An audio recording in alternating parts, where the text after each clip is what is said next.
Muito boa tarde a todos, os colegas, o professor. Me chamo Sérgio.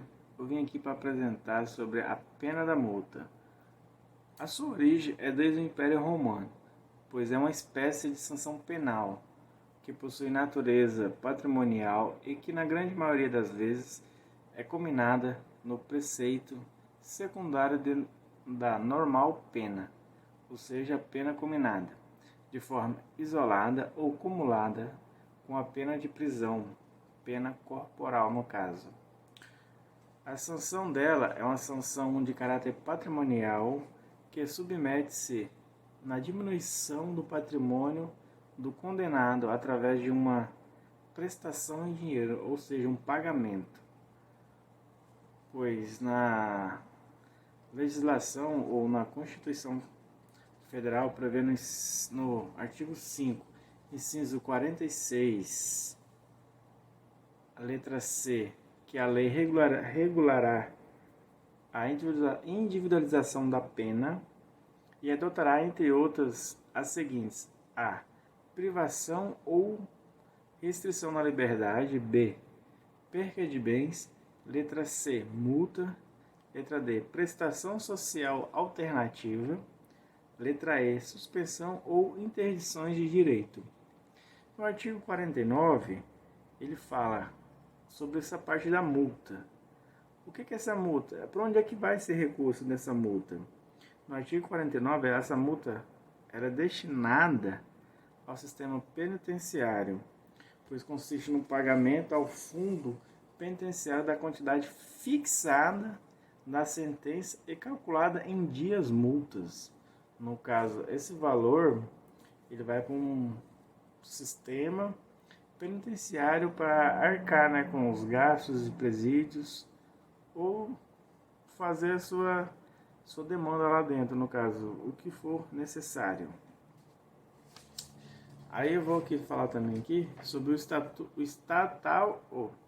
Estatuto Penal Pátrio, que seu artigo 44, parágrafo 2, autoriza a substituição da pena privativa de liberdade em caso de condenação igual ou superior ou inferior a 1 ano por multa ou uma pena restritiva de direito.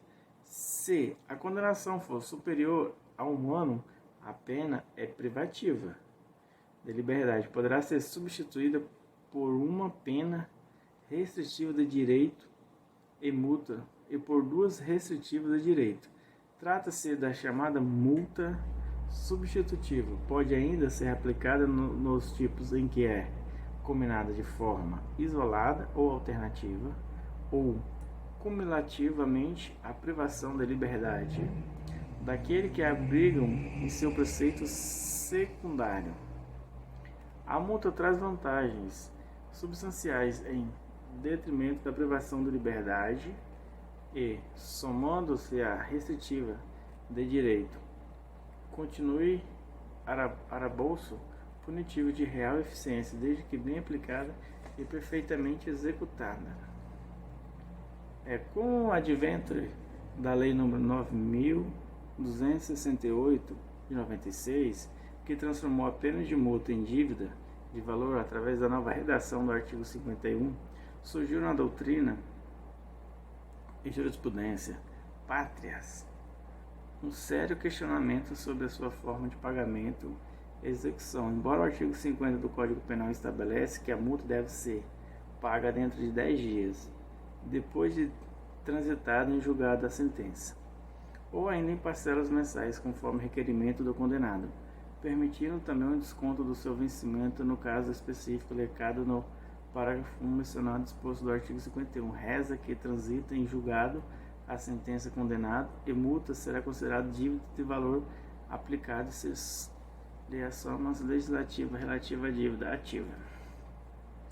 Então, a gente falou multa. O que é multa? Como é que é usado esse critério? Como que o judiciário, qual é o meio para fazer isso aí?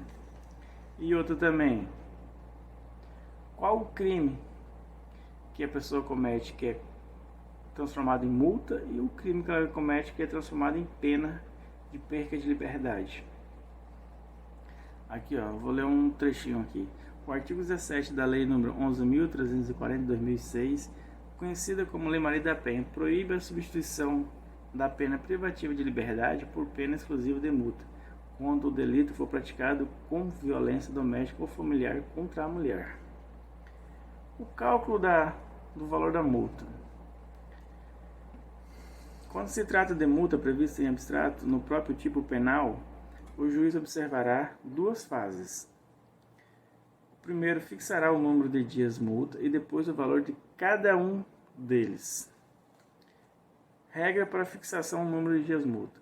De acordo com o artigo 49 do Código Penal, a pena deverá ser de, no mínimo, 10 e no máximo 360 dias multa.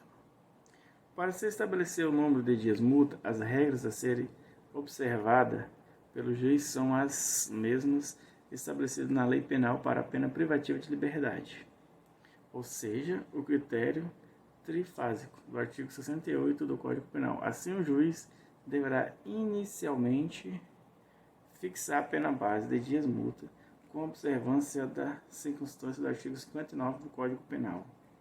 E nas fases seguintes aplica-se as agravantes e atenuantes genéricas e como causa de aumento e diminuição de pena. Em suma, e a gravidade do delito, aspecto pessoal do sentenciado, antecedente, reincidência, conduta social e etc., que permite estabelecer o número de dias multa e, ao término da operação mencionada, critérios trifásicos. Tal montante será determinado. Fixante do valor de cada dia multa. O valor de cada dia multa antecederá o critério da situação econômica do réu. O que é isso? O que quer dizer isso? Situação econômica do réu. O artigo 60 do Código Penal.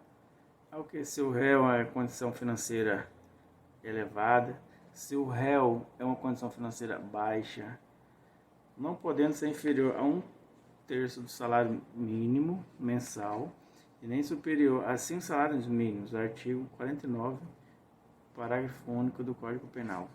Assim, para acusados menos favorecidos, o juiz aplicará valor menor, e para os mais abastados, um valor maior. E de se lembrar ao outro sim, que mesmo sendo o valor do dia multa fixado no patamar máximo, pode ele se mostrar ineficaz e insuficiente diante da imensa fortuna do réu, e em tais casos permitir o artigo 60, parágrafo 1 do Código Penal que o juiz triplique o valor da multa. Em suma, o valor da multa resulta em um simples cálculo aritmético, ou seja, da multiplicação do número de dias multa pelo início do salário mínimo fixado. Salientando-se que o objetivo buscado pelo legislador do critério da multa dia é punir o condenado com o pagamento de uma multa que guarde equivalência com o valor do dia de trabalho do réu. Quando o acusado recebe mensalmente o salário mínimo, o juiz deverá fixar o valor do dia em 1/30 daquele que haja correspondência a um dia de trabalho do acusado. Assim, 10 dias são proporcionais a 10 dias de trabalho. Por sua vez, imagine que uma pessoa tenha renda mensal de 30 mil salários mínimos. Significa que recebe um salário mínimo por dia de trabalho, de forma que o valor de cada dia deverá ser exatamente um salário mínimo. Então, aqui espero ter tirado algumas dúvidas e desde já agradecer a todos por estar acompanhando o vídeo, e se passou uma coisa batida aqui, eu peço desculpa aos colegas.